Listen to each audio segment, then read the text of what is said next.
Welcome to Monique Jordan's channel. Please like, share, and/or subscribe for more videos. So sit back, relax, kick your feet up, and most of all enjoy. Much love. In Norse mythology, the term Alf, often translated as elf, refers to a class of beings that are deeply intertwined with the ancient Norse understanding of the world and its cosmology. While the word Alf is most commonly associated with elves, it also appears as the name of a dwarf in the Voluspa, a prominent poem within the Poetic Edda, a key source of Norse mythological knowledge. The Voluspa recounts the creation of the world, its eventual destruction, and the roles various beings, including dwarfs and elves, play within this grand narrative. The name Alf is significant not only because it appears in this ancient text, but also because it has lent itself to the broader concept of elves in later Germanic and English folklore.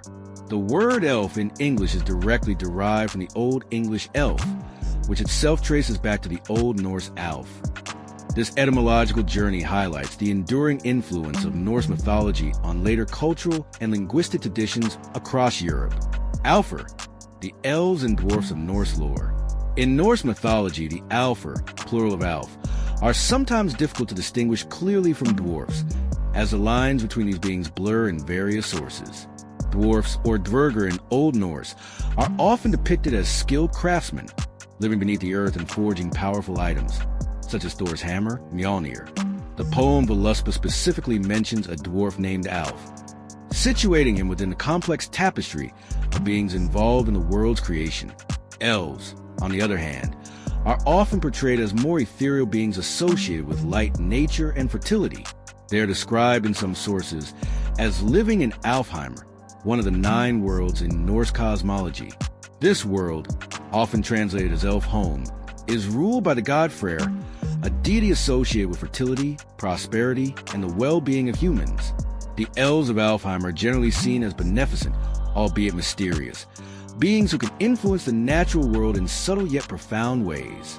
As Norse mythology spread and evolved, the concept of the Alfr underwent significant transformations.